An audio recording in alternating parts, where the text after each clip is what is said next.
Government ఫ్లూక్లా by chance లా ఓ గల్తీలా ఆ government వస్తే ఇప్పుడు వాళ్ళు పెద్ద పెద్ద మాటలు మాట్లాడి ఉన్న బంధులన్నీ బంద్ చేస్తున్నారు. వాళ్ళు లీడర్లు రా. వాళ్ళు 56 సంవత్సరాలు వాళ్ళు భారతదేశంలో పరిపాలించారు కాంగ్రెస్. వాళ్ళ చరిత్ర అంతా తెలుసు. మనకంటే కూడా 10 ఏళ్ల ముందు వాళ్ళే ఉండరు. ఇక్కడ ఒక్క కరెంట్ ఇయ్యలేదు, నీళ్లు ఇయ్యలేదు, ఒక 200 పింఛనిత్తురు. వాళ్ళంతా ఏమి ఇవ్వకపోదు.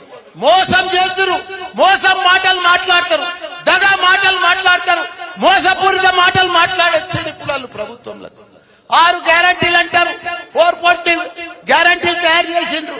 కానీ 1-2 ఇస్తున్నారు, దాంట్లో కూడా కొట్లాట పెడుతున్నారు. వాళ్ళు ఇయ్యరు, వాళ్ళు ఇచ్చే మనసు లేదు.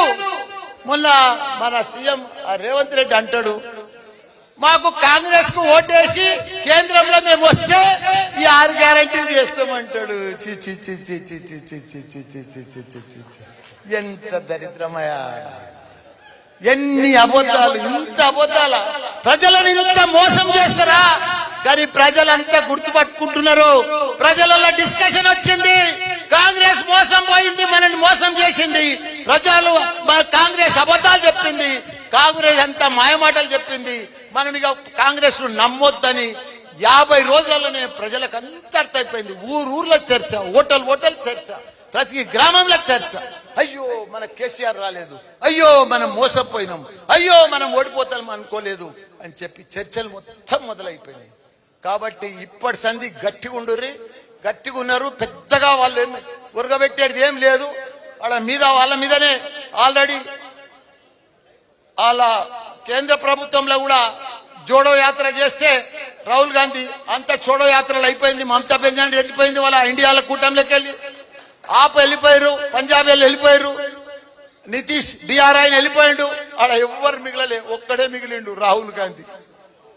ఆయన ఎవ్వడు వస్తలేడు. ఇండియా కూటమి లేదు, పీఠమి లేదు. అంతా వాళ్ళు మనని కేసీఆర్ ను ఇన్ని అభివృద్ధులు చేస్తే మన కేసీఆర్ ను బొంద పెడతా అంటారు, మన బీఆర్ఎస్ పార్టీ బొంద పెడతా అంటారు, పని చేసిన వాళ్ళు బొందలు పెడతా అంటారు.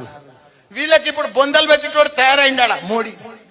వీళ్ళని ఇడివాడు ఇట్లా గొంతు పిసికి పిసికి పిట్టని పిసికినట్టు పిసుకుతాడు. ఇట్లా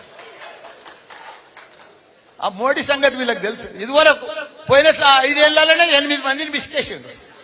ఇప్పుడు ఇంకా 3 బాకీ ఉన్నాయి. ఈసారి మొన్న ఎంపీ ఎలక్షన్స్ కాగానే పిసికి పిసికి పిసికేసారు.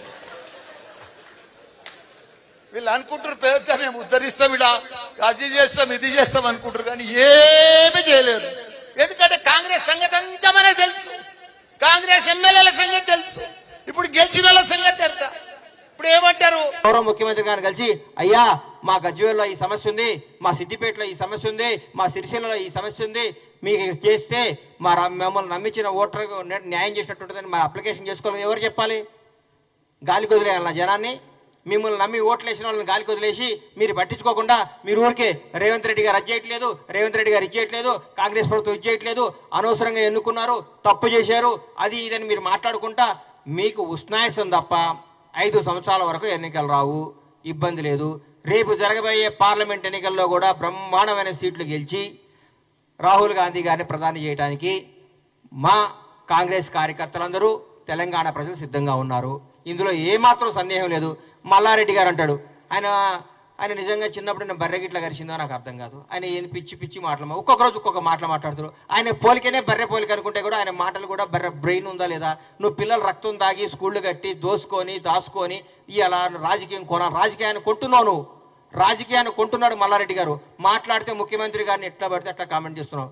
నీ స్థాయి తగ్గట్టు మాట్లాడు మల్లారెడ్డి గారు. డబ్బు ఉంటే సరిపోదు, డబ్బు ఒక్కటే కాదు నీకు కావాల్సింది, డబ్బు ఉందనే కదా నీకు అహంకారం.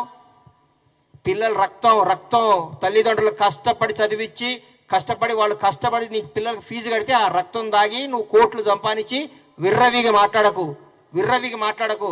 ముఖ్యమంత్రి గారంటే గౌరవి, ఆ పదానికి గౌరవి. రేవంత్ రెడ్డి గారిని ఏకవచనం సంబోధిస్తున్నావు. దున్నపోతు నీకే చెప్తున్నా, దున్నపోతు వ్యవహారాలు చేయకు. నువ్వు గోవాలో హోటల్ కాకుండా ఏమైనా చేసుకో, గోవాలో హోటల్ పెట్టుకో, క్యాసినో పెట్టుకో. నీ బతికేది కదా, నీ దొంగ బతుకునేది, దొంగ భూములు లాక్కునే బతుకునేది. ఎందుకు నీ మీద ఎంతో మంది పిల్లల భవిష్యత్తులోనే వాళ్ళని బాగా చదివించుకో. బాగా చదివి నిన్ను నమ్మి పిల్లల్ని జాయిన్ చేస్తున్న వాళ్ళ జీవితాలు అన్యాయం చేయకు. నీ స్వార్థం కోసం పిల్లల్ని అన్యాయం చేయకు. మల్లారెడ్డి ఇన్స్టిట్యూషన్స్ అని పెట్టుకున్నావు, దేవుడు నీకు మంచి పేరు ఇచ్చిండు. నీ మల్లారెడ్డి కాదు, మీ నాన్న మల్లారెడ్డి, మీ తాత మల్లారెడ్డి, ఇంకో మల్లారెడ్డి వచ్చినా ఈ రోజు కాంగ్రెస్ ప్రభుత్వాన్ని ఏం చేయలేరు.